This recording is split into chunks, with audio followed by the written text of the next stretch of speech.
My name is Helen Anderson, and I grew up in what I thought was the ideal American family. We weren't rich at first, but we were happy, just me, Mom, and Dad living in our modest starter home. My father, James Anderson, was the hardest working man I've ever known. He built his transportation company from the ground up, starting with just 2 trucks and gradually expanding into a successful business. I remember how he'd sometimes come home covered in grease because he insisted on maintaining the trucks himself in the early days. Mom, Sarah is her name, though I can barely bring myself to call her that anymore, worked as a restaurant manager back then. She was actually good at her job, though she'd constantly complain about it. One day, James, she'd say during dinner, pushing food around her plate, "I want to be a proper housewife. All these late nights are killing me." Dad would just smile and pat her hand, promising her that soon she'd be able to quit. And he kept that promise. When I was 9, Dad's business really took off. He landed several major contracts, and suddenly we were moving into this beautiful 2-story house in one of the nicest neighborhoods in town. I got my own room, huge and bright, with windows looking out over our backyard. I went wild with the decoration. Pale purple walls, fairy lights everywhere, and this massive bookshelf Dad built himself. He spent an entire weekend on it, cursing under his breath when he thought I couldn't hear him, but beaming with pride when it was finally finished. Mom quit her job shortly after we moved, just like she'd always wanted. Instead of taking care of the house like she'd claimed she wanted to, she was barely ever home. It was always lunch with the girls or just a quick shopping trip or my salon appointment ran late. Dad didn't seem to mind. He was too busy with his company, though he always made time for me. Every Sunday was our day, we'd go for ice cream, and he'd listen to all my stories about school and friends as if they were the most important things in the world. The last time we had ice cream together was just before I turned 11. It was a bright spring day, and Dad was telling me about one of his drivers calling in sick. "Guess I'll have to do the run myself tomorrow," he said, finishing his cone. "Just like the old days." "Can I come with you?" I asked, excited at the prospect of a road trip with Dad. He chuckled and ruffled my hair. "Not this time, princess. It's just a quick overnight trip. I'll be back before you know it." I remember hugging him extra tight that evening before bed. "Love you, Dad," I said, not knowing it would be the last time I'd ever say those words to him. The next morning, he left before dawn. Mom was still asleep, so Maria, our nanny, made his coffee and packed him a lunch.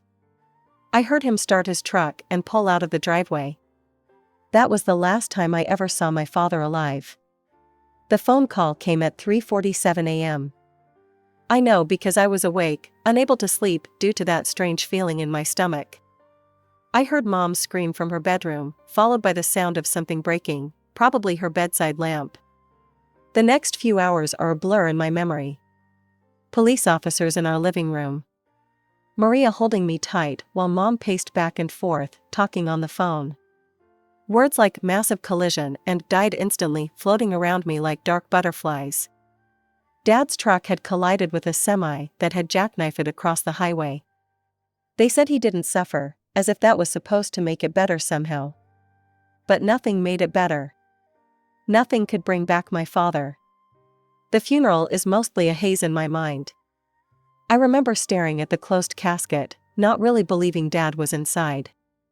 Mom put on quite a show, wailing and practically throwing herself across the casket at one point.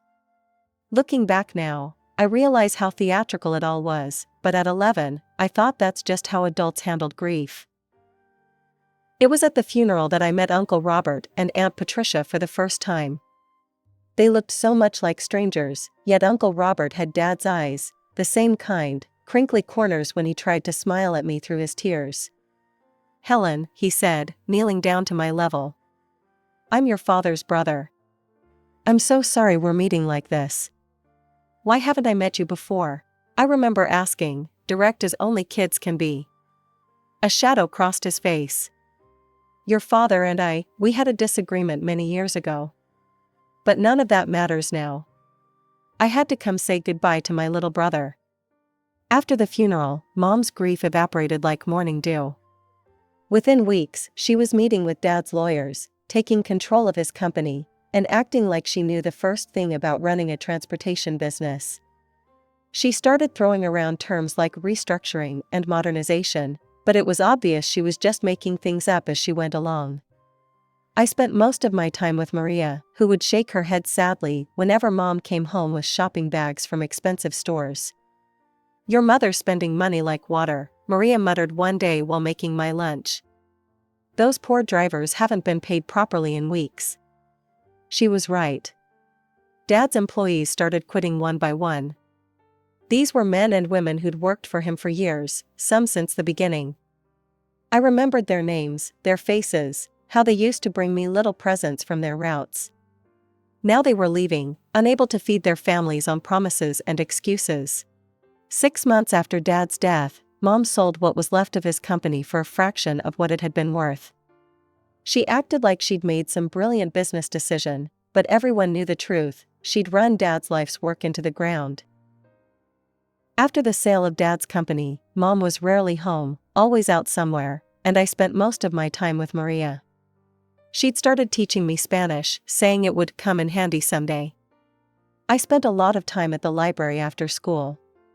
It was better than coming home to an empty house. Mom would breeze in late at night, sometimes smelling of wine, barely acknowledging my existence. "Oh, you're still up," she'd say, as if surprised to find me in my own home. Then she'd disappear into her room, and I wouldn't see her again until the next evening, if at all. Then came that Sunday night. I was doing homework in the kitchen when Mom burst through the door, giggling like a teenager. She wasn't alone.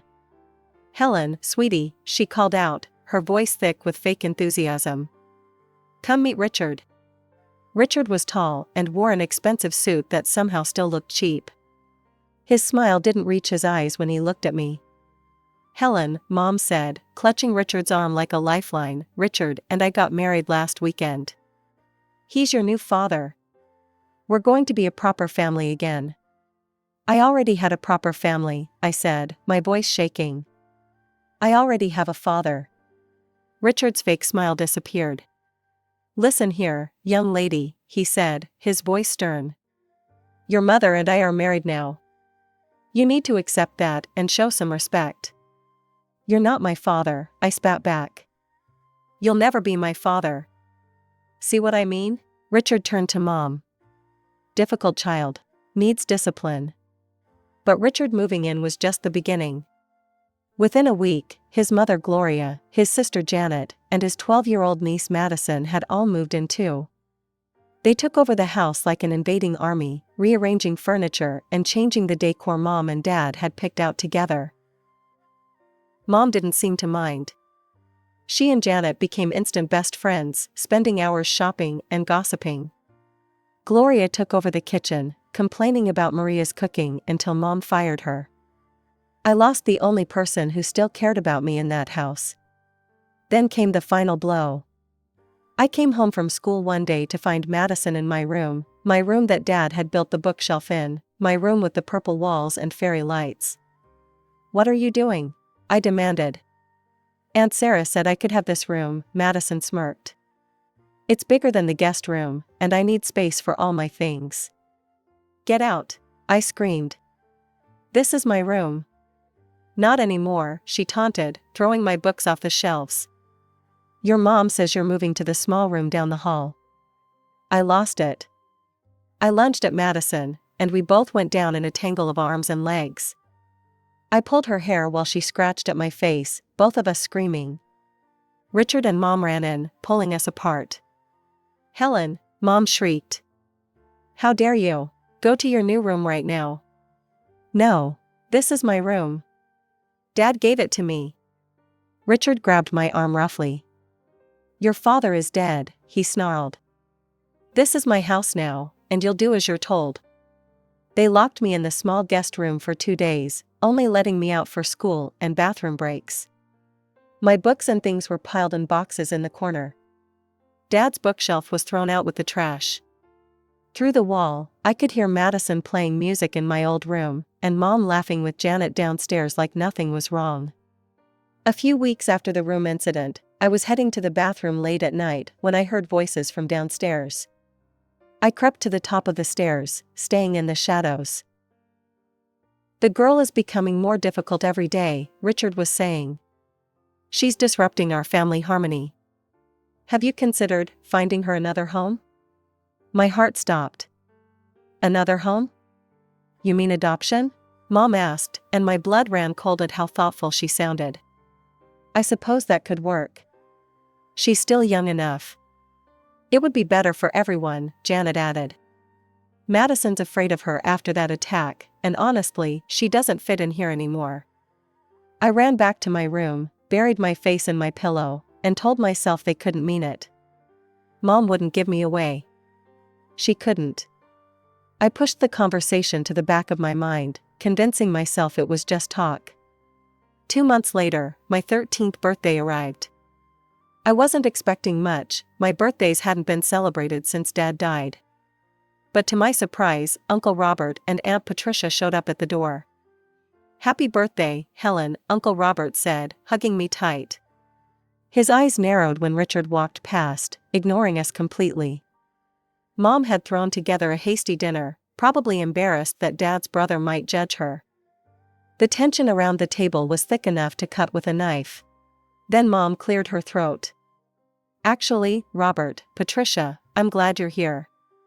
There's something I need to discuss." Something in her tone made my stomach clench. "Helen isn't happy here," Mom continued, not looking at me. "And frankly, we're not happy either.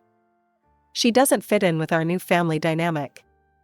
I've decided to put her up for adoption." The words hit me like a physical blow. The conversation I'd overheard hadn't been just talk after all. "I thought, since you and Patricia don't have children of your own," Mom continued, her voice casual as if she were discussing the weather, "you might want to take her. If not, I'll start looking for other families." The room spun. I couldn't breathe. On my birthday. She was giving me away on my birthday. Uncle Robert's chair scraped back so violently it fell over. "We'll take her," he thundered, his face red with fury. "And you, Sarah, are the most despicable excuse for a mother I've ever seen. How dare you?" Richard started to stand, but one look from Uncle Robert made him sink back into his chair.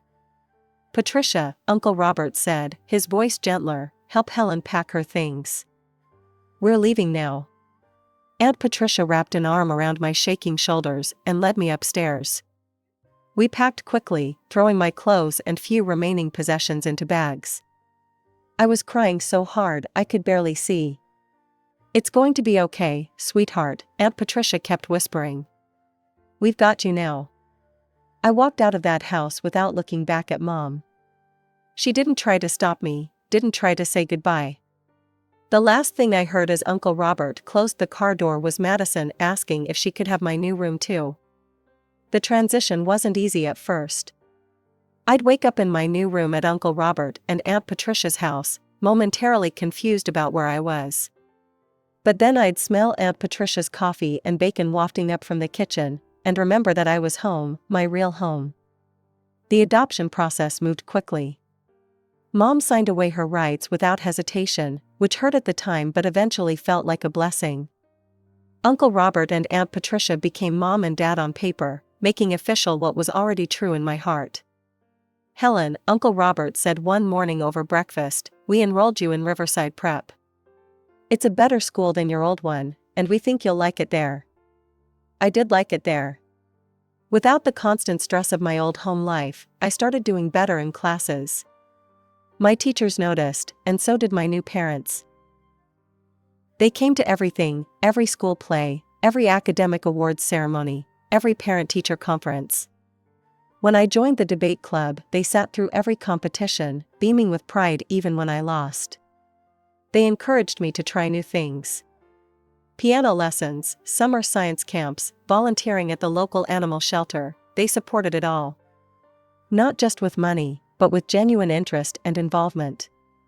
The pain of my mother's rejection faded gradually, replaced by the warm certainty of being truly loved. I stopped thinking about her, stopped wondering if she ever thought about me. My new life was too full, too happy for those old hurts to matter anymore. High school graduation came, and I had the loudest cheering section in the audience, not just Uncle Robert and Aunt Patricia, but their whole extended family who had embraced me as their own. "We have something to tell you," Aunt Patricia said at my graduation dinner. "We've been saving for your college fund since the day you came to live with us." They'd put aside enough to send me to any school I chose. I picked State University's business school, planning to major in investment management. College was incredible. I threw myself into my studies, determined to make them proud. During my junior year internship at Goldman Sachs, Aunt Patricia mentioned casually that she'd run into my birth mother at the grocery store. "She has a son now," Aunt Patricia said carefully, watching my reaction. "They're still in your father's old house with Richard's family." I just nodded, surprised to feel nothing but mild curiosity. That life seemed like a distant dream now, happening to someone else. After graduation, I landed a job at Morgan Stanley. My starting salary made my eyes pop. It was more money than I'd ever imagined making right out of college. The day I got my first paycheck, I went straight to the jewelry store. Uncle Robert had been wearing the same worn-out watch for years, and Aunt Patricia had been eyeing a particular pearl necklace in a local shop window. When I gave them their gifts, Aunt Patricia started crying, and Uncle Robert's hands shook as he put on his new watch. "You shouldn't have spent your money on us," he protested weakly. "Who else would I spend it on?" I asked, hugging them both. "You're my parents. You're the ones who made all of this possible." 6 years flew by after college. I climbed the corporate ladder at Morgan Stanley, earning promotion after promotion until I was managing my own team. Every success felt sweeter because I could share it with Mom and Dad, as I now called Uncle Robert and Aunt Patricia without hesitation. The apartment came first, a beautiful 2-bedroom condo in a nice part of the city. Mom helped me decorate it, and Dad insisted on checking all the paperwork before I signed the mortgage. Then I met Michael. A year of dating, and he proposed during a weekend trip to the beach. I said yes, before he even finished asking the question. Mom cried when we told them, and Dad pulled Michael into a bear hug. "Welcome to the family, son," he said, his voice gruff with emotion. We threw ourselves into wedding planning. Mom and I spent weekends looking at venues and tasting cakes, while Dad and Michael bonded over budget spreadsheets and vendor contracts. Then the message arrived on Facebook. "Helen, sweetheart. I've heard about your upcoming wedding. I know it's been a long time, but I'm still your mother. I've changed, and I want to make things right. Please let me be part of your special day. I miss you so much." My hand shook as I read the message. I immediately called Mom. "I saw Sarah yesterday," Mom said quietly when I told her about the message. "At the grocery store. She didn't ask about you, not once. But when I mentioned how successful you've become, how you're getting married, well, her eyes lit up in a way I didn't like." Mom hesitated before continuing. "There's more. That niece of her husband's, Madison? She got pregnant, married some deadbeat, and moved back into the house with her husband. The whole family is constantly fighting. Sarah was complaining about money problems, rather loudly, in the middle of the store. I felt a cold knot form in my stomach. So that's why she reached out. She needs money." I stared at the message for a long time before responding. My fingers hovered over the keyboard as memories flooded back, the room she gave away, the birthday she threw me away, the years of silence when she had every opportunity to reach out but didn't. Finally, I typed. "Sarah, let me be clear, you are not my mother. You lost that right when you gave me away on my 13th birthday. I have parents who love me unconditionally, something you never managed to do. I don't want you at my wedding. I don't want you in my life. Don't contact me again." I hit send, then immediately blocked her. My hands were steady now, my mind clear. I felt lighter somehow, as if I'd finally put down a weight I didn't know I was carrying. The morning of my wedding dawned perfect and clear. Michael's parents had rented the Mason Creek estate for the ceremony, a beautiful historic property with sprawling gardens and a restored Victorian mansion. I was in the bridal suite with Mom, putting the finishing touches on my makeup, when there was a knock at the door. "Ms. Anderson?" One of the security guards looked uncomfortable. "I'm sorry to disturb you, but there's a situation at the front gate. There are some people insisting they know you, a man, woman, and teenage boy." My stomach dropped. Somehow, I knew exactly who it was. "I'll handle this," I said, standing up carefully in my wedding dress. "Helen, you don't have to," Mom started, but I shook my head. "Yes, I do. Once and for all." I walked to the front gates, my wedding heels clicking against the cobblestone path. And there they were, Sarah, Richard, and a boy who must have been my half-brother, though he looked exactly like Madison. "Helen!" Sarah screamed when she saw me, grabbing the iron bars of the gate. "How dare you not invite your own mother to your wedding? Let us in immediately." I took a moment to really look at her. She'd aged poorly, her designer clothes were obviously last season's, her makeup too heavy, her hair desperately in need of a touch-up. Richard looked thinner, more haggard, the expensive suit replaced by something off the rack.